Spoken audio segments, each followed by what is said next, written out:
ഹരേ കൃഷ്ണ കൃഷ്ണ കൃഷ്ണ കൃഷ്ണ കൃഷ്ണ കൃഷ്ണ ഹരേ ഹരേ ഹരേ ഹരേ ഹരേ ഹരേ രാമ രാമ ഹരേ ഹരേ രാമ രാമ രാമ രാമ രാമ ഹരേ രാമ ഹരേ ഹരേ ഹരേ ഹരേ കൃഷ്ണ ഹരേ കൃഷ്ണ കൃഷ്ണ ഹരേ കൃഷ്ണ കൃഷ്ണ കൃഷ്ണ കൃഷ്ണ കൃഷ്ണ ഹരേ ഹരേ ഹരേ ഹരേ ഹരേ രാമ ഹരേ ഹരേ രാമ രാമ ഹരേ രാമ രാമ രാമ രാമ ഹരേ രാമ ഹരേ ഹരേ ഹരേ ഹരേ ഹരേ കൃഷ്ണ കൃഷ്ണ കൃഷ്ണ കൃഷ്ണ കൃഷ്ണ കൃഷ്ണ ഹരേ കൃഷ്ണ ഹരേ ഹരേ ഹരേ ഹരേ ഹരേ രാമ രാമ ഹരേ ഹരേ രാമ രാമ രാമ രാമ രാമ രാമ ഹരേ ഹരേ ഹരേ ഹരേ ഹരേ കൃഷ്ണ കൃഷ്ണ കൃഷ്ണ ഹരേ ഹരേ കൃഷ്ണ. ഹരേ ഒരു minute Hare Rama sharing ഹരേ കേട്ടോ, share Rama ചെയ്തിട്ട് രാമ നമുക്ക് രാമ ക്ലാസ് ഹരേ തുടങ്ങാം.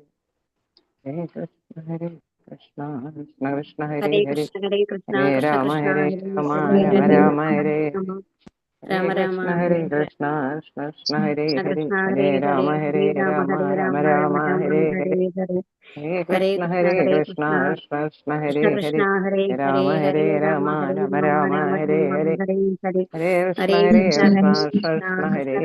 ഹരേ ഹരേ രാമ ഹരേ ഹരേ രാമ രാമ ഹരേ രാമ രാമ രാമ രാമ ഹരേ രാമ ഹരേ ഹരേ ഹരേ ഹരേ ഹരേ കൃഷ്ണ കൃഷ്ണ ഹരേ കൃഷ്ണ കൃഷ്ണ കൃഷ്ണ കൃഷ്ണ ഹരേ കൃഷ്ണ ഹരേ ഹരേ ഹരേ ഹരേ രാമ ഹരേ രാമ രാമ ഹരേ രാമ രാമ രാമ രാമ ഹരേ രാമ ഹരേ ഹരേ ഹരേ ഹരേ കൃഷ്ണ ഹരേ കൃഷ്ണ കൃഷ്ണ കൃഷ്ണ കൃഷ്ണ കൃഷ്ണ ഹരേ കൃഷ്ണ ഹരേ ഹരേ ഹരേ ഹരേ രാമ ഹരേ ഹരേ രാമ രാമ ഹരേ രാമ രാമ രാമ രാമ ഹരേ രാമ ഹരേ ഹരേ ഹരേ ഹരേ കൃഷ്ണ ഹരേ കൃഷ്ണ കൃഷ്ണ കൃഷ്ണ കൃഷ്ണ ഹരേ കൃഷ്ണ ഹരേ ഹരേ ഹരേ ഹരേ രാമ ഹരേ ഹരേ രാമ രാമ രാമ ഹരേ രാമ രാമ ഹരേ രാമ രാമ ഹരേ ഹരേ ഹരേ ഹരേ കൃഷ്ണ കൃഷ്ണ ഹരേ കൃഷ്ണ കൃഷ്ണ കൃഷ്ണ കൃഷ്ണ ഹരേ കൃഷ്ണ ഹരേ ഹരേ ഹരേ ഹരേ രാമ ഹരേ ഹരേ രാമ രാമ ഹരേ രാമ രാമ രാമ രാമ ഹരേ രാമ ഹരേ ഹരേ ഹരേ ഹരേ ഹരേ കൃഷ്ണ കൃഷ്ണ ഹരേ ഹരേ കൃഷ്ണ കൃഷ്ണ കൃഷ്ണ കൃഷ്ണ കൃഷ്ണ ഹരേ കൃഷ്ണ ഹരേ ഹരേ ഹരേ രാമ ഹരേ ഹരേ ഹരേ രാമ രാമ ഹരേ രാമ രാമ രാമ രാമ ഹരേ രാമ ഹരേ ഹരേ ഹരേ ഹരേ ഹരേ കൃഷ്ണ കൃഷ്ണ ഹരേ കൃഷ്ണ കൃഷ്ണ കൃഷ്ണ ഹരേ കൃഷ്ണ ഹരേ ഹരേ രാമ ഹരേ ഹരേ ഹരേ രാമ രാമ രാമ ഹരേ രാമ രാമ ഹരേ രാമ ഹരേ രാമ ഹരേ ഹരേ ഹരേ ഹരേ കൃഷ്ണ കൃഷ്ണ ഹരേ കൃഷ്ണ കൃഷ്ണ കൃഷ്ണ ഹരേ കൃഷ്ണ ഹരേ കൃഷ്ണ ഹരേ ഹരേ ഹരേ രാമ ഹരേ ഹരേ രാമ ഹരേ രാമ രാമ രാമ രാമ രാമ രാമ ഹരേ ഹരേ ഹരേ ഹരേ ഹരേ കൃഷ്ണ കൃഷ്ണ കൃഷ്ണ കൃഷ്ണ കൃഷ്ണ കൃഷ്ണ കൃഷ്ണ ഹരേ ഹരേ ഹരേ ഹരേ ഹരേ ഹരേ രാമ ഹരേ രാമ ഹരേ രാമ രാമ രാമ രാമ രാമ രാമ ഹരേ ഹരേ ഹരേ ഹരേ ഹരേ ഹരേ കൃഷ്ണ കൃഷ്ണ ഹരേ ഹരേ കൃഷ്ണ കൃഷ്ണ കൃഷ്ണ കൃഷ്ണ കൃഷ്ണ കൃഷ്ണ ഹരേ ഹരേ ഹരേ ഹരേ രാമ ഹരേ ഹരേ രാമ രാമ രാമ ഹരേ രാമ രാമ ഹരേ രാമ ഹരേ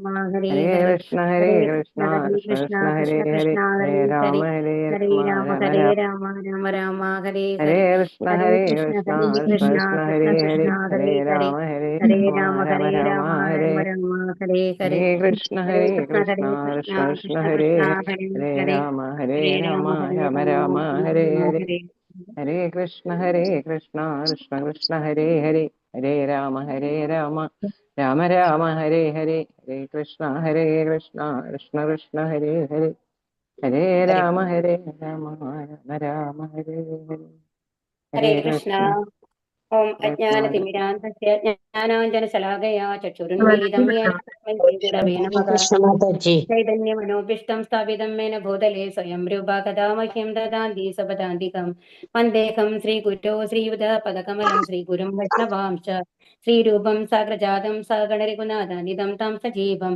സാദ്വൈതം സാവധൂതം പരിജനസഹിതം ശ്രീകൃഷ്ണ ചൈതന്യദേവം ശ്രീരാധാ കൃഷ്ണപാദാൻ സഗണലളിത ശ്രീവിശാഖാനിധം ഹേ കൃഷ്ണ കരുണാ സിന്ധോ ദീനബന്ധോ ജഗത്പദേ ഗോപേശ ഗോപികാ കാന്ത രാധാ കാന്ത നമോസ്തുതേ തപ്ത കാഞ്ചന ഗൗരാംഗീ രാധേ വൃന്ദാവനേശ്വരി വൃഷഭാനുസുതേ ദേവി പ്രണമാമി ഹരിപ്രിയേ വാഞ്ചാകൽപതരുഭ്യശ്ച കൃപാ സിന്ധുഭ്യേവ ച പതിതാനാം പാവനേഭ്യോ വൈഷ്ണവേഭ്യോ നമോ നമഃ നമഃ ഓം വിഷ്ണുപാദായ കൃഷ്ണപ്രേഷ്ഠായ ഭൂതലേ ശ്രീമതേ ഭക്തിവേദാന്ത സ്വാമിൻ ഇതി നാമിനേ നമസ്തേ സാരസ്വതേ ദേവേ ഗൗരവാണി പ്രചാരിണി നിർശേഷ ശൂന്യവാദി പാശാതിർഷധാരിണി നാരായണം നമസ്കൃഭ്യാം നരം ചൈവ നരോത്തമം ദേവീം സരസ്വതീം വ്യാസം തതോ ജയമുദീരയത് നഷ്ടപ്രായേഷു ഭദ്രേഷു നിത്യം ഭാഗവത സേവയാ ഭഗവതീർ ഉത്തമ ശ്ലോകേ ഭക്തിർഭവതി നൈഷ്ഠികീ നമ ഓം വിഷ്ണുപാദായ കൃഷ്ണപ്രേഷ്ഠായ ഭൂതലേ ശ്രീമതേ ജയപതാക സ്വാമിൻ ഇതി നാമിനി നമ ആചാര്യപാദായ നിതായ കൃപപ്രദായിനി ഗൗരഗദാദാമദായ നഗരഗ്രാമതാരിണി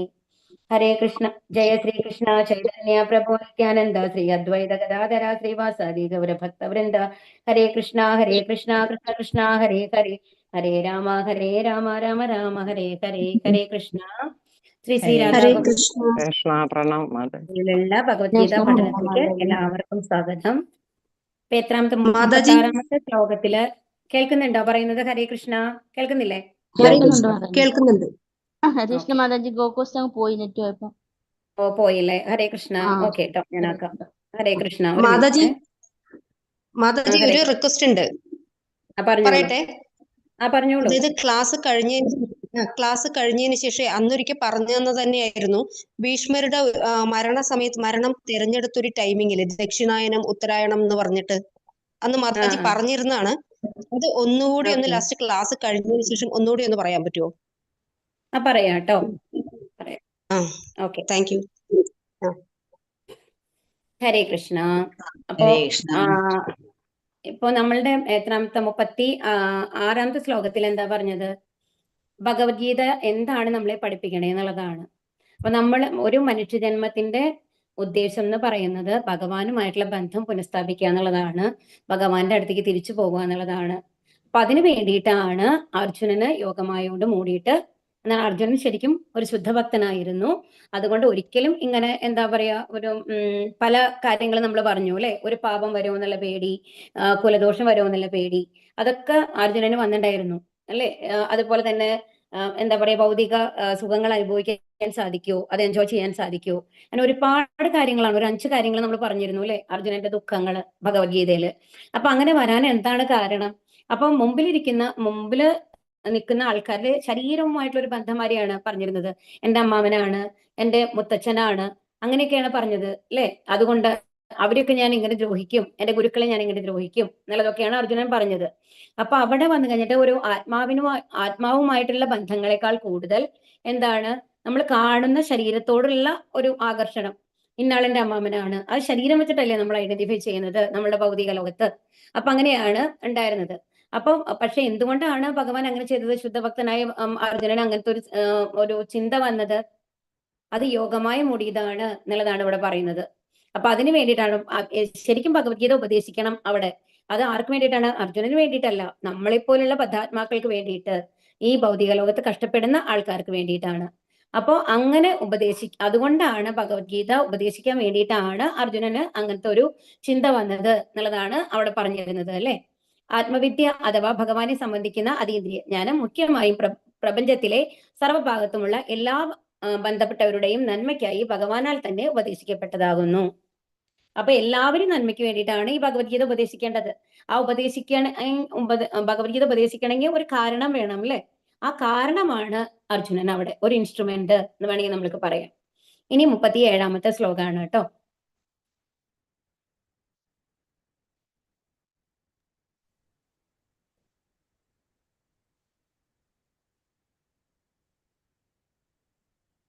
സോനികമ പബഹായ പ്രതിജ്ഞ. ഹരേ കൃഷ്ണ, ചൊല്ലിക്കോളൂ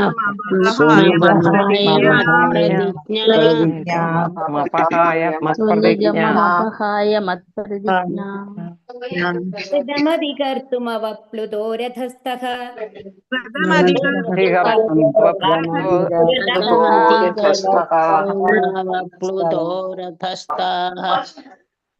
ധൃതരഥചരണോഭ്യയാചലദ്ഗുർ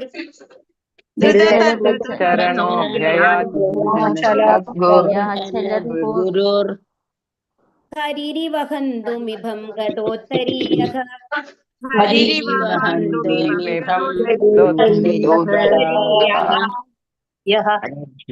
ഹരേ കൃഷ്ണ. ഹരേ കൃഷ്ണ. സ്വനിഗമം സ്വന്തം സത്യസന്ധത, അപഹായ അസാധുവാക്കുന്നതിനായി, മത്പ്രതിജ്ഞ എന്റെ സ്വന്തം ശപഥം, ഋതം സത്യമായ, അധികം കർത്തും അത് നിർവഹിക്കാനായി, അവപ്ലുതക ഇറങ്ങിയിട്ട്, രഥസ്ഥ രഥത്തിൽ നിന്ന്, ധൃത ഉയർത്തിക്കൊണ്ട്, രഥാരഥം ചരണക ചക്രം, അഭയാ ധൃതിയിൽ ഗമിച്ചു, ചലദ്ഗുഹു ഭൂമിയെ ചവിട്ടിമെത്തിച്ചുകൊണ്ട്, കരിഹി സിംഹം, ഇവ പോലെ ഹന്തും ഹനിക്കാനായി, ഇഭം ആന, ഗദ ഉപേക്ഷിച്ചിട്ട്, ഉത്തരീയക ഉത്തരീയം. വിവർത്തനം. ശ്രീല പ്രഭുപാദിക്ക് ജയ്. എന്റെ പ്രതിജ്ഞ നിറവേറ്റുകയും സ്വന്തം ശപഥം പരിത്യജിക്കുകയും ചെയ്തുകൊണ്ട് അദ്ദേഹം രഥത്തിൽ നിന്നിറങ്ങി രഥചക്രം എടുത്തുകൊണ്ട് ദ്രുതഗതിയിൽ എന്റെ നേരെ സിംഹം ആനയെ കൊല്ലാനെന്ന പോലെ പാഞ്ഞെടുത്തു. വരുന്ന വഴിയിൽ അദ്ദേഹത്തിന്റെ ഉത്തരീയം പോലും നിലത്തു വീണു. അപ്പൊ എല്ലാം ഒരു എന്താ പറയാ ഫ്ലാഷ് ബാക്ക് ആണ് ഇതൊക്കെ. മനസ്സിലാവണില്ലേ? കാരണം ഭീഷ്മദേവര് എല്ലാവരെയും സാന്നിധ്യത്തില് മരിക്കാൻ തയ്യാറെടുക്കുമ്പോ മനസ്സില് പൂർണ്ണമായും ഭഗവാനെ കൊണ്ടുവരാണ്. പക്ഷെ എങ്ങനെയുള്ള ഭഗവാനെ കൊണ്ടുവരുന്നത്? ആ എന്താ പറയാ കുരുക്ഷേത്രത്തിൽ എങ്ങനെയൊക്കെയാണ് ഭീഷ്മദേവര് നേരക്ക് ഭഗവാൻ വന്നത് എന്നുള്ള മാതിരിയാണ് കാണുന്നത്. അപ്പൊ ഒരു ഫ്ലാഷ് ബാക്ക് ആയിട്ട് കുരുക്ഷേത്ര യുദ്ധത്തിൽ എന്തൊക്കെയാ നടന്നതെന്നുള്ളത് തന്നെയാണ് വീണ്ടും കാണുന്നത് അല്ലെ. ഭീഷ്മര് ആ ഭഗവാനെ എങ്ങനെ ആലോചിക്കുകയാണ്. ഭീഷ്മർ ആലോചിക്കുന്നതാണ് ഇതൊക്കെ. അപ്പൊ എന്റെ പ്രതിജ്ഞ നിറവേറ്റുകയും സ്വന്തം ശബ്ദം. അപ്പൊ എന്തിനു വേണ്ടിയിട്ടാണ് ഭഗവാൻ ഇതെന്നാ പറയുന്നത്? ഭീഷ്മരുടെ പ്രതിജ്ഞ നിറവേറ്റാൻ വേണ്ടിയിട്ട്, സ്വന്തം ശബ്ദം പരിത്യജിച്ചു. അത് ഭഗവാന്റെ ശബ്ദം വേണ്ടാന്ന് വെച്ചിട്ട് ഭീഷ്മരുടെ പ്രതിജ്ഞ നിറവേറ്റാൻ വേണ്ടിയിട്ട് ഭഗവാൻ എന്ത് ചെയ്തു? രഥത്തിൽ നിന്ന് ഇറങ്ങി രഥചക്രം എടുത്തു. കാരണം ആയുധം എടുക്കില്ല എന്ന് പറഞ്ഞ ഭഗവാൻ എന്ത് ചെയ്തു? ആയുധം എടുത്തു. ശരിക്കും ചക്രത്തിന് ആയുധം എന്നുള്ള ഗണത്തിൽ പെടുത്തില്ലായിരിക്കാം, എന്നാലും ഭഗവാനല്ലേ പ്രോമിസ് ചെയ്തിട്ടുള്ളത്, അപ്പൊ ചക്രം എടുക്കാൻ പാടുണ്ടോ? അപ്പൊ ദ്രുതഗതിയിൽ എന്ന് പറഞ്ഞാൽ വളരെ വേഗത്തില് സിംഹം ആനയെ കൊല്ലാനെന്ന പോലെ. അപ്പൊ നമ്മളുടെ കണ്ണില് ഇപ്പൊ പുറത്ത് അവിടെ നിന്ന് കണ്ട ബാക്കിയുള്ള കൗരവന്മാരാവട്ടെ, പാണ്ഡവപക്ഷത്തിലുള്ള എല്ലാവരും എന്താണ് വിചാരിക്കുന്നത്? അത്രയധികം ദേഷ്യത്തോട് കൂടിയിട്ട് ഭഗവാൻ രഥചക്രം എടുത്തുകൊണ്ട് ഭീഷ്മരുടെ അടുത്തേക്ക് പോവുകയാണ്. അദ്ദേഹത്തെ ഇപ്പൊ കൊല്ലും, ഭീഷ്മർ ഇപ്പൊ കൊല്ലും എന്നുള്ള മാതിരിയാണ് പോകുന്നത്. അതും ആ ദേഷ്യം എത്രത്തോളം വേഗത്തിലാണ് പോകുന്നത്, ഒന്നും അറിയണില്ല. നമുക്ക് ദേഷ്യം വന്ന കണ്ണ് കാണില്ല എന്ന് പറയില്ലേ, അതുപോലെ ആ ഉത്തരീയം നിലത്ത് പോണത് പോലും അറിയാണ്ടാണ് പോണത് ഭഗവാൻ എന്നാണ് ഇവിടെ പറയുന്നത്. ഭാവാർത്ഥം. ശ്രീല പ്രഭുപാദിക്ക് ജയ്. യുദ്ധധർമ്മങ്ങൾക്ക് അനുസൃതമായിട്ടാണ് കുരുക്ഷേത്ര യുദ്ധം നടത്തപ്പെട്ടത്. അതേസമയം ഒരു മിത്രം മറ്റൊരു മിത്രത്തോട് യുദ്ധം ചെയ്യുന്ന അതേ വിനോദാവേശവും ഉണ്ടായിരുന്നു. അപ്പൊ എല്ലാം യുദ്ധധർമ്മങ്ങളൊക്കെ അതറിയാലോ അല്ലെ. എന്താണ്, സൺസെറ്റ് ആയി കഴിഞ്ഞാൽ യുദ്ധം ചെയ്യാൻ പാടില്ല, ആയുധം ഇല്ലാത്ത ആളുടെ അടുത്ത് യുദ്ധം ചെയ്യാൻ പാടില്ല, അങ്ങനെ ഒരുപാട് റൂൾസ് ഉണ്ടായിരുന്നു. നീതിപരമായിട്ടുള്ള ഒരു യുദ്ധമാണ് കുരുക്ഷേത്രത്തിൽ നടന്നിരുന്നത്. പക്ഷെ അതേ സമയത്തോ ഒരു മിത്രം എല്ലാവരും പരിചയമുള്ള ആൾക്കാരാണ് അല്ലെ. ചിലർ ഗുരുക്കളാണ്, ചിലർ സുഹൃത്തുക്കളാണ്, യുദ്ധം പരസ്പരം ചെയ്യുന്നത്. അപ്പോ സാധാരണ ഇപ്പോ കൗരവന്മാരും പാണ്ഡവന്മാരും ഒക്കെ യുദ്ധം പഠിപ്പിച്ചത് ദ്രോണരാണ് അല്ലെ. അപ്പൊ ആ ദ്രോണര് പഠിപ്പിക്കുമ്പോ അവര് യുദ്ധം ചെയ്യിപ്പിക്കാറുണ്ടായിരുന്നുണ്ടാവും പരസ്പരം. അപ്പൊ ഒരു ശത്രുതാ മനോഭാവത്തോടു കൂടിയിട്ടാണോ യുദ്ധം ചെയ്തിട്ടുണ്ടാവുക? അല്ല. ആരാണ് നന്നായിട്ട് പഠിച്ചതെന്ന് തെളിയിക്കാൻ വേണ്ടിയിട്ട് രണ്ടുപേരും, രണ്ട് സിബ്ലിങ്സിനെ ആയാലും അപ്പുറത്തും നിർത്തിയിട്ട് യുദ്ധം ചെയ്യിപ്പിച്ചിട്ടുണ്ടാവും അല്ലെ, ദ്രോണരെ പഠിപ്പിക്കേണ്ട സമയത്ത്. അതുപോലെ ഒരു മിത്രത്തോടു കൂടി യുദ്ധം ചെയ്യുമ്പോൾ അത് ഇപ്പൊ എന്താണ്, തമാശമാരല്ലേ ഉണ്ടാവും, അല്ലാണ്ട് അയാളെ കൊല്ലണം ആ ഒരു ശത്രുതാ മനോഭാവം അവിടെ ഉണ്ടാവില്ലല്ലോ. അപ്പൊ അങ്ങനത്തെ ഒരു ഭാവം കൂടി അവിടെ ഉണ്ടായിരുന്നു എന്നാണ് ഇവിടെ പറയുന്നത്. പിതൃസഹജമായ വാത്സല്യത്താൽ ഭീഷ്മദേവൻ അർജുനനെ വധിക്കുവാൻ വൈമനസ്യം കാട്ടുന്നു എന്ന് ദുര്യോധനൻ ഭീഷ്മദേവനെ വിമർശിച്ചു. അപ്പൊ നമ്മൾ പറഞ്ഞ സ്റ്റോറിയാണിത്. അപ്പൊ അർജുനനെ വധിക്കാനായിട്ട്, അതായത് എന്തായാലും ഭീഷ്മർക്ക് പാണ്ഡവന്മാരോട് കുറച്ച് സ്നേഹം കൂടുതലാണ്, അതെല്ലാവർക്കും അറിയാം. കാരണം എന്താണ്, അവർക്ക് അച്ഛനുണ്ടായിരുന്നില്ല. അച്ഛനില്ലാണ്ട് വളരെ ചെറിയ കുട്ടികളായിട്ടാണ് അവിടെ ഹസ്തിനപുരത്തിലേക്ക് അവർ വന്നതല്ലേ. കുന്തി ദേവി കുട്ടികളെ കൊണ്ട്, 5 മക്കളെയും കൊണ്ട് വന്നത്. അപ്പൊ ആ സമയത്ത് എന്താണ്, ഭീഷ്മദേവരാണ് ഒരു അച്ഛന്റെ വാത്സല്യം കൂടി നൽകിയിട്ട് അവരെ വളർത്തിയത്. അപ്പൊ എന്തൊക്കെ പറഞ്ഞാലും ധൃതരാഷ്ട്രർക്ക് എന്തുണ്ടായിരുന്നു, തന്റെ മക്കളോട് ഒരു പുത്രസ്നേഹം കൂടുതലാണ് ഉണ്ടായിരുന്നത് അല്ലെ. പാണ്ഡവരെ തന്റെ പുത്രന്മാർക്ക് തുല്യമായിട്ട് കാണാൻ ഒരിക്കലും ധൃതരാഷ്ട്രർക്ക് കഴിഞ്ഞിരുന്നില്ല. പക്ഷെ ആ സ്നേഹം കൊടുത്ത് വളർത്തിയത് ആരാണ്? ഭീഷ്മദേവരാണ്.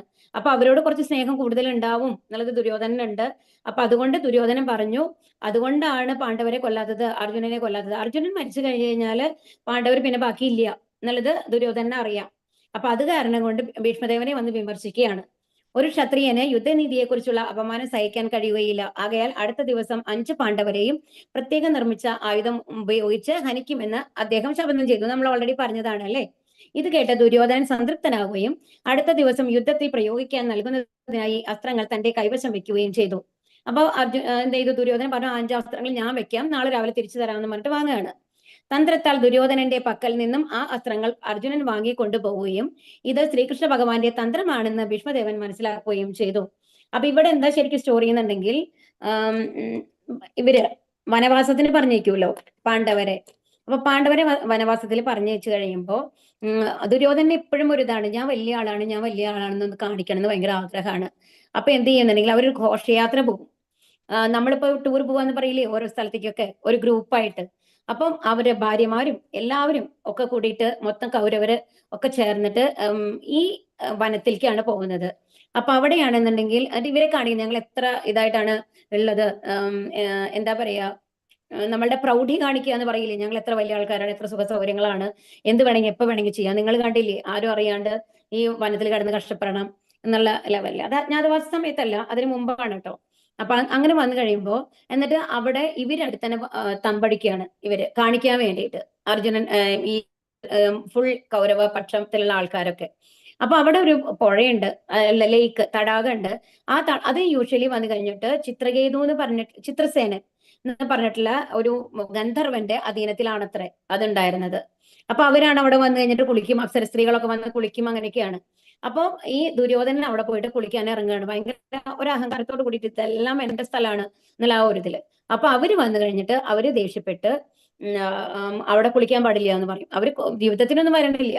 പക്ഷെ ദുര്യോധനൻ അത് ഇഷ്ടാവില്ല. അപ്പൊ കൗരവന്മാരെ പറഞ്ഞേക്കാണ് ഗന്ധർവന്മാരുടെ അടുത്ത് യുദ്ധത്തിന്. പക്ഷെ ഗന്ധർവന്മാർക്ക് എന്താ ഒരു പ്രത്യേകത എന്നുണ്ടെങ്കിൽ, ഈ ചിത്രസേനൊക്കെ എസ്പെഷ്യലി വളരെ ഇതായിട്ടുള്ള എന്താ പറയാ ഏബിൾ ആയിട്ടുള്ള ഒരു ഗന്ധർവനാണ്. അപ്പൊ അയാളുടെ പ്രത്യേകത എന്താണെന്നുണ്ടെങ്കിൽ അവർക്ക് ഇൻവിസിബിൾ ആവാൻ പറ്റും. അപ്പൊ നമ്മൾ യുദ്ധം ചെയ്യുമ്പോൾ ആ ഒരു കഴിവ് നമ്മൾക്ക് ഉണ്ടാവും, അറിയണം. അതായത് ഇൻവിസിബിൾ ആയ ഒരാളെ കാണാനുള്ള കഴിവ് ഇപ്പുറത്തുള്ള ഒരു പോരാളിക്ക് ഉണ്ടെങ്കിൽ മാത്രമാണ് അവരെ തോൽപ്പിക്കാൻ സാധിക്കുള്ളൂ. എവിടെയാണ് ആള് നിൽക്കണമെന്ന് അറിയാണ്ട് തോൽപ്പിക്കാൻ പറ്റില്ലല്ലോ. അപ്പൊ അങ്ങനെ എല്ലാ കൗരവപക്ഷത്തെയും ദുര്യോധനെ അടക്കം തോൽപ്പിച്ച് ദുര്യോധനെ അവർ പിടിച്ചു കെട്ടുകയാണ് ചെയ്യുന്നത്. അപ്പൊ ഈ ഒരു കഴിവുള്ളത് ആർക്ക് മാത്രമാണ്? അർജുനന് മാത്രമാണ്. അതായത് ഇൻവിസിബിൾ ആയ ഒരാളെ കാണാനുള്ള ഒരു കഴിവിടെ അതൊരു അസ്ത്രം വെച്ച് അവരെ വിസിബിൾ ആക്കാനായിട്ട് പറ്റും അർജുനന്. എന്നിട്ട് മറ്റേ നമ്മളുടെ ദുര്യോധനന്റെ ഭാര്യ പോയിട്ട് അവരെ കാലിൽ വന്ന് വീഴാണ്. അടുത്ത് തന്നെയാണല്ലോ പാണ്ഡവർ, അവർക്ക് അറിയാലോ. അപ്പൊ അവിടെ വന്ന് കാലിൽ വീണ് കഴിഞ്ഞിട്ട് പറയും എങ്ങനെയെങ്കിലും രക്ഷിക്കണം ദുര്യോധനന്റെ അടുത്ത് പറയുമ്പോൾ അർജുനനെ പറഞ്ഞേക്കാണ്. എന്നിട്ട് അർജുനൻ ഗന്ധർവന്മാരെ തോൽപ്പിച്ചുകൊണ്ട് എന്താണ് ദുര്യോധനനെ രക്ഷിക്കും. പക്ഷെ എങ്ങനെയാണ് ദുര്യോധനെ രക്ഷിക്കണമെന്നുണ്ടെങ്കിൽ, എന്നിട്ട് എന്ത് ചെയ്യുന്നുണ്ടെങ്കിൽ അർജുനനല്ലേ ആള് യുധിഷ്ഠിരന്റെ കാലിൽ വന്ന് വീണ മാതിരി ദുര്യോധനെ ആക്കുകയാണ് ചെയ്യണത് ആ ഒരു ലെവലില്. അപ്പോ അതും അപമാനം സഹിക്കാൻ പറ്റില്ല. ദുര്യോധനൻ എന്നിട്ട് ആത്മഹത്യ ചെയ്യാനൊക്കെ പോകണ്ട കേട്ടോ, അത് വേറെ സ്റ്റോറി. അപ്പൊ എന്നാലും ആ സമയത്ത് ദുര്യോധനൻ പ്രോമിസ് ചെയ്തതാണ് അർജുനനോട്, എന്തെന്ന് നിങ്ങൾക്ക് ആവശ്യം വരുമ്പോൾ എന്നോട് എന്തെങ്കിലും ചോദിച്ചു കഴിഞ്ഞാൽ അത് ഞാൻ നിറവേറ്റി തരാം എന്നുള്ളത്. അപ്പൊ ആ ഒരു കാര്യമാണ് കൃഷ്ണൻ വന്നു കഴിഞ്ഞിട്ട് അർജുനനോട് പറഞ്ഞിട്ട് ഇപ്പൊ പോയി ചോദിക്കുക. അയാൾ എന്തായാലും ദുര്യോധന തരാണ്ട് പറ്റില്ല, ദുര്യോധനന്റെ ജീവിതം രക്ഷിച്ചതല്ലേ നീ എന്നും പറഞ്ഞിട്ട്. അങ്ങനെയാണ് അർജുനൻ ഈ അസ്ത്രങ്ങൾ വാങ്ങണത് കേട്ടോ. ഇത് ശ്രീകൃഷ്ണ ഭഗവാന്റെ തന്ത്രമാണെന്നും ഭീഷ്മദേവർക്ക് അറിയാം. ഭീഷ്മദേവർക്ക് അല്ലെങ്കിലും അറിയാം എന്താണ് ഭഗവാൻ പരമദിവ്യത്വ പുരുഷനാണെന്ന്. ആയതിനാൽ അടുത്ത ദിവസം സ്വയം ശ്രീകൃഷ്ണ ഭഗവാൻ ആയുധം എടുക്കേണ്ടി വരുമെന്നും അല്ലാത്ത പക്ഷം അദ്ദേഹത്തിന്റെ മിത്രമായ അർജുനൻ വധിക്കപ്പെടുമെന്നും ഭീഷ്മദേവൻ ശപഥം ചെയ്തു. അപ്പൊ എന്താ പറയുന്നത് എന്നുണ്ടെങ്കിൽ, അപ്പോ ഭീഷ്മർ വന്നു കഴിഞ്ഞിട്ട് രണ്ടാമത്തെ ശബ്ദം എടുക്കുകയാണ്. അതിന്റെ തലേദിവസം ദുര്യോധനോട് എന്താ പ്രോമിസ് ചെയ്തത്? 5 അസ്ത്രങ്ങൾ ഞാൻ മാറ്റി വെച്ചിട്ടുണ്ട്, പാണ്ഡവരെ കഥ കഴിക്കും എന്നുള്ളതാണ്, അർജുനനെ കൊല്ലും എന്നുള്ളതായിരുന്നു. പക്ഷെ അത് നടത്താൻ പറ്റിയില്ലല്ലോ. അപ്പൊ അത് കാരണം കൊണ്ട് ഈ അസ്ത്രങ്ങൾ പോയില്ലേ. അപ്പൊ ഭീഷ്മദേവർ ശപഥം എടുക്കുകയാണ്, അടുത്ത ദിവസം ഒന്നിലോ ഭഗവാൻ ആയുധം എടുക്കും, കാരണം ഭഗവാന്റെ പ്രോമിസ് തെറ്റിച്ചിട്ട്, അല്ലാന്നുണ്ടെങ്കിൽ അർജുനനെ കൊല്ലും എന്നുള്ളതാണ്. അർജുനൻ വധിക്കപ്പെടും. ഇതാണ് ഭീഷ്മദേവന്റെ ശപഥം കേട്ടോ. അടുത്ത ദിവസം യുദ്ധത്തിൽ ഭീഷ്മദേവൻ അത്യുഗ്രമായി യുദ്ധം ചെയ്യുകയും ശ്രീകൃഷ്ണനെയും അർജുനനെയും വിഷമസന്ധിയിലാക്കുകയും ചെയ്തു. അർജുനൻ മിക്കവാറും പരാജയത്തിന്റെ വക്കോളം എത്തി. അടുത്ത ക്ഷണം അദ്ദേഹം ഭീഷ്മദേവനാൽ വധിക്കപ്പെടുമെന്ന വിധത്തിൽ പ്രക്ഷുബ്ധമായിരുന്നു അവസ്ഥ. ആ സന്ദർഭത്തിൽ സ്വന്തം ശപഥത്തെക്കാൾ പ്രധാനമായ ഭീഷ്മരുടെ ശപഥം കാത്തുരക്ഷിച്ച് സ്വഭക്തനെ പ്രീതിപ്പെടുത്തുവാൻ ശ്രീകൃഷ്ണ ഭഗവാൻ ആഗ്രഹിച്ചു. അപ്പൊ 2 ശബ്ദത്തില് മറ്റത് ചെയ്താൽ മതിയല്ലോ. അർജുനൻ രക്ഷപ്പെടുകയും ചെയ്തു, അതായത് തന്റെ ഭക്തനായിട്ടുള്ള അർജുനനെ രക്ഷിക്കലുമായി ഭീഷ്മദേവന്റെ ശബ്ദം പാലിക്കലുമായി, അല്ലെ? സ്വഭക്തനെ പ്രീതിപ്പെടുത്തുവാൻ. അപ്രകാരം ബാഹ്യദൃഷ്ട്യ ശ്രീകൃഷ്ണ ഭഗവാൻ സ്വന്തം ശപഥത്തെ അതിലംഘിച്ചു. കുരുക്ഷേത്ര യുദ്ധ ആരംഭത്തിന് മുമ്പ് താൻ നിരായുധനായി നിലകൊള്ളുമെന്നും തന്റെ ശക്തി ഇരുപക്ഷത്തിനു വേണ്ടിയും ഉപയോഗിക്കുകയില്ലെന്നും ശ്രീകൃഷ്ണ ഭഗവാൻ ശപഥം ചെയ്തിരുന്നു. എന്നാൽ അർജുനനെ സംരക്ഷിക്കാനായി അദ്ദേഹം രഥത്തിൽ നിന്നിറങ്ങുകയും കോപാവശത്തോടെ രഥചക്രം കയ്യിലേന്തി ഭീഷ്മദേവന്റെ നേരെ സിംഹം ആനയെ കൊല്ലാനെന്ന പോലെ ദ്രുതഗതിയിൽ പാഞ്ഞെടുക്കുകയും ചെയ്തു. കണ്ടോ, അത്രയും ശത്രുഭാവത്തിലാണ് വരുന്നത്. വഴിയിൽ അദ്ദേഹത്തിന്റെ ഉത്തരീയം താഴെ വീണുവെങ്കിലും കോപാകുലനായ അദ്ദേഹം അത് അറിഞ്ഞില്ല. തന്റെ പ്രിയപ്പെട്ട ഭഗവാനായ കൃഷ്ണനാൽ കൊല്ലപ്പെടുന്നതിനായി ഭീഷ്മദേവൻ ഉടൻ തന്നെ ആയുധം ഉപേക്ഷിച്ച് നിലകൊണ്ടു. ഭഗവാൻ ആയുധം എടുത്ത ഉടനെ എന്ത് ചെയ്തു? ഭീഷ്മദേവൻ തന്റെ ആയുധം താഴ്വച്ചു. എന്താണ് പ്രോമിസ്? ഭീഷ്മദേവന്റെ ഒന്നിലോ ഭഗവാനെ കൊണ്ട് അസ്ത്രം ആയുധം എടുപ്പിക്കും, അല്ലാന്നുണ്ടെങ്കിൽ അർജുനെ കൊല്ലും. ഇനി അർജുനെ കൊല്ലുക എന്നുള്ളത് അവിടെ നിന്നു. കാരണം എന്താണ്? ഭഗവാൻ ആയുധം എടുത്തു അല്ലെ. അപ്പോ അർജുനൻ അങ്ങനെ ആ നിമിഷം തന്നെ ആ ദിവസത്തെ യുദ്ധം അപ്രകാരം അവസാനിക്കുകയും അർജുനൻ രക്ഷിക്കപ്പെടുകയും ചെയ്തു. നിശ്ചയമായും അർജുനൻ ഹനിക്കപ്പെടാൻ യാതൊരു സാധ്യതയുമില്ലായിരുന്നു. എന്തെന്നാൽ ഭഗവാൻ സ്വയം രഥത്തിലുണ്ടായിരുന്നു. എന്നാൽ ശ്രീകൃഷ്ണൻ സ്വന്തം മിത്രത്തെ രക്ഷിക്കാനായി ഏതെങ്കിലും ആയുധം എടുക്കുന്നത് ദർശിക്കുവാൻ ഭീഷ്മദേവൻ ആഗ്രഹിച്ചു. ആയതിനാലാണ് അർജുനന്റെ മരണം ആസന്നമായി എന്ന വിധത്തിലുള്ള ഒരു സ്ഥിതി ഭഗവാൻ സ്വയം സൃഷ്ടിച്ചത്. ഇത് മനസ്സിലായോ? അപ്പൊ എന്താണ്? സ്വന്തം അതായത് ഭീഷ്മദേവന്റെ ആഗ്രഹമാണ് എന്തെന്ന്? ഭഗവാനെ കൂടെ ആയുധം എടുപ്പിക്കണമെന്ന്. അപ്പൊ അത്രയും ഭക്തനായിട്ടുള്ള ഭീഷ്മദേവന്റെ ആ ആഗ്രഹം സാധിക്കാൻ വേണ്ടിയിട്ടാണ് യഥാർത്ഥത്തിൽ ഭഗവാൻ അത് ചെയ്തത് എന്നുള്ളതാണ് ഇവിടെ പറയുന്നത്. അതുകൊണ്ടാണ് അങ്ങനത്തെ ഒരു രംഗം സൃഷ്ടിച്ചത് എന്നാണ് പറയുന്നത്. ഭീഷ്മദേവന്റെ പ്രതിജ്ഞ നിറവേറിയെന്നും താൻ രഥചക്രം കയ്യിലേന്തിയെന്നും കാണിക്കുന്നതിനായി ഭഗവാൻ ഭീഷ്മദേവന് മുന്നിൽ നിലകൊണ്ടു.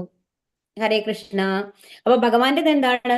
സ്വന്തം ഭക്തനെ പ്രീതിപ്പെടുത്തുക എന്നുള്ളതാണ്. ഭഗവാൻ എല്ലാ ഉദ്ദേശങ്ങളെക്കാളും കൂടുതൽ ഭഗവാൻ ഇപ്പോഴും ഭഗവാന്റെ എന്താ പറയാ ശുദ്ധഭക്തന്മാരെ പ്രീതിപ്പെടുത്തുവാനാണ് ഭഗവാൻ എപ്പോഴും ഉണ്ടായിരുന്നത് എന്ന് നമ്മൾക്ക് കാണാം. പല സന്ദർഭങ്ങളുണ്ട് അല്ലെ? യശോദാമ നമ്മള് ദാമോദര ലീലയിൽ വന്നിട്ട് യശോദാമ കെട്ടാനായിട്ട് നിന്ന് കൊടുക്കുന്നുണ്ട് അല്ലേ? ഭഗവാന് ശരിക്കും കെട്ടാനായിട്ട് സാധിക്കോ? ഇല്ല.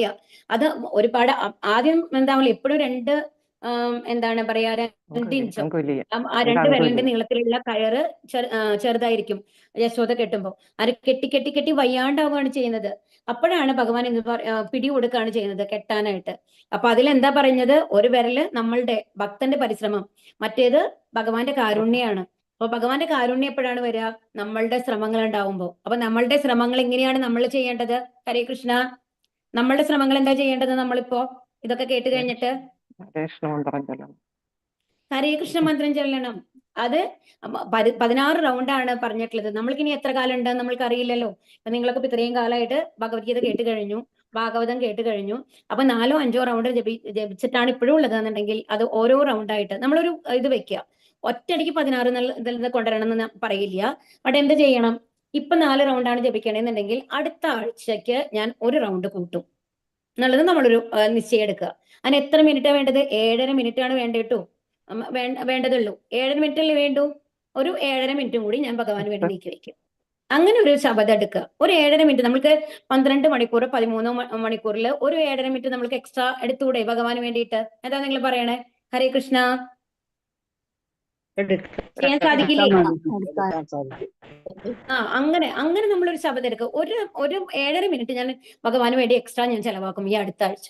അതെങ്ങനെ? ഒരു റൗണ്ട് ഹരേകൃഷ്ണ മന്ത്രം ജപിച്ചിട്ട് എന്ന് വിചാരിച്ചാൽ മതിയല്ലോ. എത്ര എളുപ്പമുണ്ട് കാര്യങ്ങളെന്ന് ആലോചിക്കൂ. അത് ഇന്ന സമയമൊന്നുമില്ല. എപ്പോഴാണ് നിങ്ങൾക്ക് രാവിലെ ചെയ്യുന്നത് നല്ലതാണ്. ബ്രഹ്മമുഹൂർത്തത്തിൽ ചെയ്യുന്നതാണ് ഏറ്റവും ഉത്തമം. അഥവാ ഇൻ കേസ് പറ്റാത്ത ആൾക്കാരാണെന്നുണ്ടെങ്കിലും എന്ത് ചെയ്യണം? ഇത് ഒരു 7.5 മിനിറ്റ് എപ്പോഴെങ്കിലും ഒരു എന്താണ് നിങ്ങൾ ചായയും കാപ്പി ഉപേക്ഷിക്കാത്ത ആൾക്കാരാണെന്നുണ്ടെങ്കിൽ ഒരു സ്നാക്സിന്റെ സമയമോ ആ സമയത്ത് ഞാൻ ഒരു 7.5 മിനിറ്റ് ഞാൻ ഹരേകൃഷ്ണ മന്ത്രം ജപിക്കും. അങ്ങനെ വിചാരിക്കാലോ. അങ്ങനെ ട്രൈ ചെയ്യാം. അതുപോലെ ഇപ്പൊ അങ്ങനെ ഇത് ആരെങ്കിലും കൂടെ ഉണ്ടെങ്കിലാണ് നിങ്ങൾക്ക് അത് സാധിക്കുള്ളൂ എന്ന് അങ്ങനെയുള്ള ആൾക്കാരാണെന്നുണ്ടെങ്കിൽ എന്ത് ചെയ്യാന്നുണ്ടെങ്കിൽ രാവിലെ നമ്മൾ ജപാ സെക്ഷൻ ഉണ്ട്. ഏതെങ്കിലും ഒരു ജപാ സെക്ഷനിൽ കയറിയിട്ട് ഒരു റൗണ്ട് ഞാൻ എക്സ്ട്രാ ജപിക്കും എന്നുള്ളത് വെക്കൂ. എങ്ങനെയെങ്കിലും ട്രൈ ചെയ്യണം കേട്ടോ എല്ലാവരും. ഹരേ കൃഷ്ണ. അപ്പോഴാണ് നമ്മൾ ഈ ഭാഗവതം പഠിക്കുന്നതിന്റെ ഭഗവാന്റെ ആ ഒരു ഇത് നമ്മൾക്ക് കിട്ടുള്ളൂ. ഹരേ കൃഷ്ണ. ശിതവിശിഖതോ വിശീർണദംശഃ. ഹരേ കൃഷ്ണ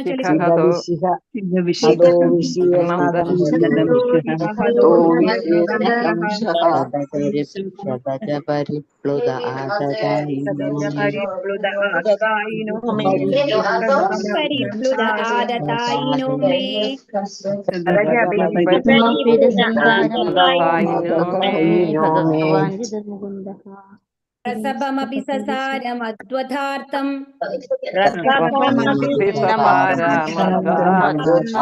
സഭവതു മേ ഭഗവാൻ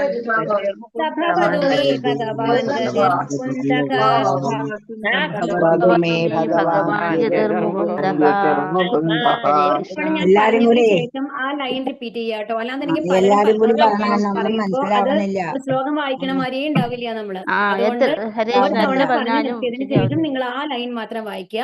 അടുത്ത തവണ ഞാൻ വായിച്ചതിന് ശേഷം നിങ്ങൾ വായിച്ചോളൂ കേട്ടോ. ഹരേ കൃഷ്ണ.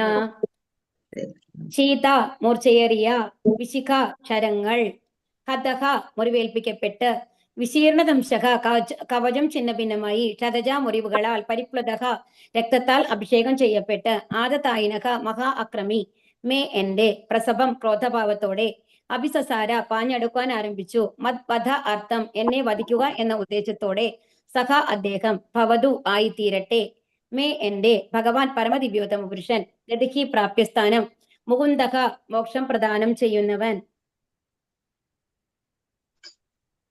വിവർത്തനം. ശ്രീല പ്രപാദിക്ക് ജയ്. മോക്ഷദായകനായ പരമദിവ്യോത്തമ പുരുഷൻ ശ്രീകൃഷ്ണ ഭഗവാൻ എന്റെ ആത്യന്തികമായ പ്രാപ്യസ്ഥാനമായി തീരട്ടെ. യുദ്ധഭൂമിയിൽ എന്റെ മൂർച്ചയേറിയ ശരങ്ങളാൽ ഏർപ്പെട്ട മുറിവുകൾ നിമിത്തം ക്രോധത്താൽ എന്ന പോലെ അദ്ദേഹം എന്റെ നേരെ പാഞ്ഞെടുത്തു. അദ്ദേഹത്തിന്റെ കവചം ഛിന്നഭിന്നമായിരുന്നു. മുറിവുകളാൽ അദ്ദേഹത്തിന്റെ ശരീരം രക്തം പുരണ്ടതായിരുന്നു. ഭാവാർത്ഥം ശിലപ്രഭാതിക്ക് ജയ്. അപ്പൊ ഇവിടെ എന്താ പറയുന്നത്, വിവർത്തനത്തിൽ എന്താ പറയുന്നത്, ശ്രീകൃഷ്ണ ഭഗവാൻ എന്താ ചെയ്തത്? അപ്പൊ ഭഗവാൻ ഇപ്പോ ഭീഷ്മർ എന്താ പറയുന്നത്? ആ ഭഗവാൻ എങ്ങനെയുള്ള ഭഗവാൻ? ഭക്തന് വേണ്ടിയിട്ട്, എനിക്ക് വേണ്ടിയിട്ട് എന്താ ചെയ്തത്? ആയുധം എടുത്തു അല്ലെ? ആ മോക്ഷദായകനായിട്ടുള്ള ആ പരമദിവ്യോത്തമ പുരുഷൻ ശ്രീകൃഷ്ണ ഭഗവാൻ എന്റെ ആത്യന്തിക പ്രാപ്യസ്ഥാനമായി തീരട്ടെ. ആ ഭഗവാന്റെ കലടികളിൽ ഞാൻ എത്തട്ടെ എന്ന് പ്രാർത്ഥിക്കുകയാണ്. എന്നെ അവിടെ എത്തിക്കണേ ഭഗവാനെ എന്നുള്ളതാണ്.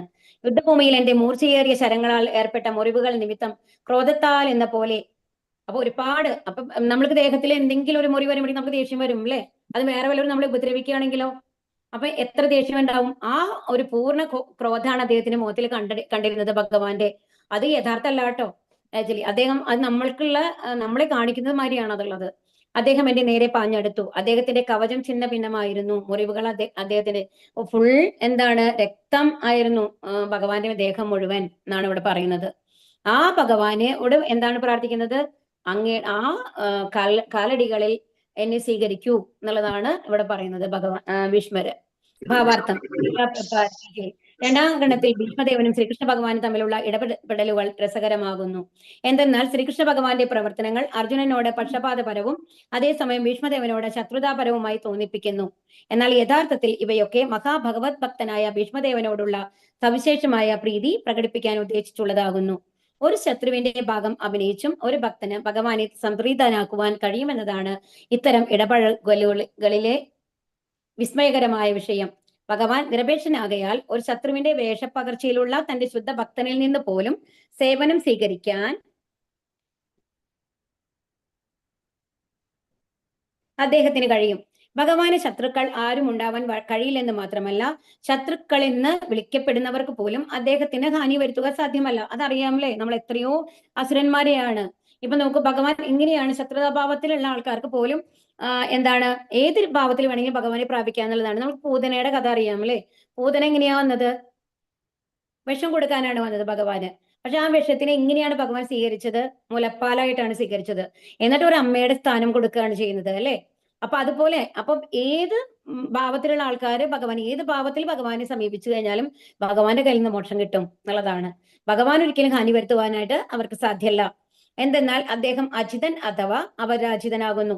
എന്നിരുന്നാലും അദ്ദേഹത്തിന്റെ പരിശുദ്ധ ഭക്തൻ ഒരു ശത്രുവിനെ പോലെ അദ്ദേഹത്തെ പ്രഹരിക്കുമ്പോഴും ആരും അദ്ദേഹത്തെക്കാൾ ഉന്നതനാകാൻ കഴിയില്ലെന്നിരിക്കലും ശുദ്ധഭക്തൻ ഉന്നത പദവിയിലിരുന്ന് ശാസിക്കുമ്പോഴും ഭഗവാൻ അതിൽ ആനന്ദം കൊള്ളുന്നു. അപ്പൊ ഭഗവാനേക്കാളും ഉന്നതനായിട്ട് വേറെ ആരുമില്ല. അപ്പൊ ഇപ്പൊ ഭീഷ്മർ എന്താ ചെയ്തത്? ഫുൾ അസ്ത്രങ്ങളെ കൊണ്ട് മുറിവേൽപ്പിക്കുകയാണ് ഭഗവാനെ ചെയ്തത്. എന്നാലും ഭഗവാൻ അതിനെ എങ്ങനെ സ്വീകരിച്ചു എന്നാണ് ഇതിന് 2 ശ്ലോകം മുമ്പിൽ നമ്മൾ പറഞ്ഞത്. റോസാപുഷ്പങ്ങൾ ദേഹത്ത് വരുന്ന പോലെയാണ് ഭഗവാൻ അതിനെ സ്വീകരിച്ചത് എന്നാണ് പറയുന്നത് അല്ലെ? അപ്പൊ ഭഗവാൻ അതിൽ ആനന്ദം കൊള്ളുകയാണ് ചെയ്യുന്നത് എന്നാണ് പറയുന്നത്. അവയൊക്കെ ഭഗവാനും ഭഗവത് ഭക്തനും തമ്മിലുള്ള അതീന്ദ്രിയ പാരസ്പര്യ വ്യവഹാരങ്ങളാകുന്നു. ശുദ്ധഭക്തിയുത സേവനത്തെ സംബന്ധിച്ച് യാതൊരു വിവരവുമില്ലാത്ത ഒരാൾക്ക് അപ്രകാരമുള്ള പെരുമാറ്റത്തിന്റെ രഹസ്യം മനസ്സിലാക്കുക സാധ്യമല്ല.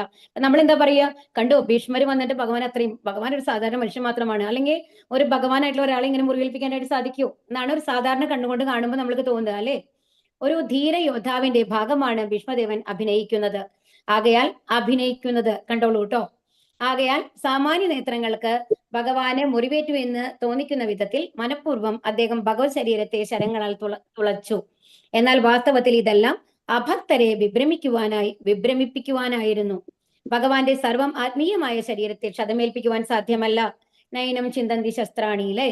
എന്തുകൊണ്ടും ഭഗവാന്റെ അതീന്ദ്രിയ ശരീരമാണ്. മാത്രവുമല്ല ഭക്തൻ ഭഗവാന്റെ ശത്രു ആയിരിക്കുകയും സാധ്യമല്ല തന്നെ. അതുപോലെ തന്നെ ഒരു ഭക്തനാണ് ഭീഷ്മദേവൻ. അത് ഭഗവാന് ശത്രുവാൻ സാധ്യതയുണ്ടോ? ഇല്ല. അങ്ങനെയായിരുന്നെങ്കിൽ ഭീഷ്മദേവൻ അതേ ഭഗവാനെ തന്റെ ജീവിതത്തിന്റെ പരമപ്രാപ്തിസ്ഥാനമായി ലഭിക്കുവാൻ ആഗ്രഹിക്കുകയായിരുന്നു. ഇപ്പൊ കംസനാണ്. കംസനെ ഒന്ന് എടുത്തു നോക്കൂ. ആ കംസൻ പ്രാർത്ഥിച്ചോ എനിക്ക് ഭഗവാൻ പ്രാപ്തിസ്ഥാനമായിരിക്കണമെന്ന്? ഇല്ല. പക്ഷെ ഭീഷ്മദേവൻ എന്താ പറയുന്നത്? അങ്ങനെയുള്ള ഭഗവാന്റെ അടുത്തേക്ക് ഞാൻ എത്തണം, ആ കാലടികളിൽ എനിക്ക് ശരണം ലഭിക്കണം എന്നാണ് പ്രാർത്ഥിക്കുന്നത്. അത് ഒരു ശത്രുതാ മനോഭാവം ഉണ്ടായിരുന്നു എന്നുണ്ടെങ്കിൽ ഭഗവാനോട് അങ്ങനെ പ്രാർത്ഥിക്കാനായിട്ട് സാധിക്കുമോ ഭീഷ്മദേവന്? ഇല്ല അല്ലെ? അപ്പൊ ഭീഷ്മദേവൻ ഭഗവാന്റെ ശത്രുവായിരുന്നുവെങ്കിൽ ഒന്ന് ചലിക്കുക പോലും ചെയ്യാതെ അദ്ദേഹത്തെ വധിക്കുവാൻ ഭഗവാന് കഴിയുമായിരുന്നു. ഇപ്പോ ആ ഭീഷ്മദേവർ ശുദ്ധ ഭക്തനായതുകൊണ്ടാണ് ഇങ്ങനെ മുറിവേൽപ്പിച്ചുകൊണ്ട് അദ്ദേഹത്തെ ആനന്ദിപ്പിക്കാനായിട്ട് ഭഗവാൻ ശ്രമിച്ചത്. അതല്ല ഒരു ശത്രുതാ മനോഭാവത്തോടു കൂടിയാണ് ഭഗവാന് മുമ്പിൽ വന്നിരുന്നുണ്ടെങ്കിൽ ആദ്യത്തെ ഒരു ഇതിൽ തന്നെ ഭീഷ്മദേവരെ കൊല്ലാനായിട്ട് ഭഗവാന് സാധിക്കുമായിരുന്നു എന്നാണ് ഇവിടെ പറയുന്നത്. രക്തത്താൽ അഭിഷിക്തനായി മുറിവുകളോടെ ഭീഷ്മദേവന്റെ മുന്നിൽ വരേണ്ട യാതൊരു ആവശ്യവും അദ്ദേഹത്തിന് ഉണ്ടായിരുന്നില്ല. ഹരേ കൃഷ്ണ. ഇനി നാളെ നമ്മൾക്ക് നോക്കാം കേട്ടോ. ഹരേ കൃഷ്ണ. അടുത്ത ഹരേ കൃഷ്ണ മാതാജി.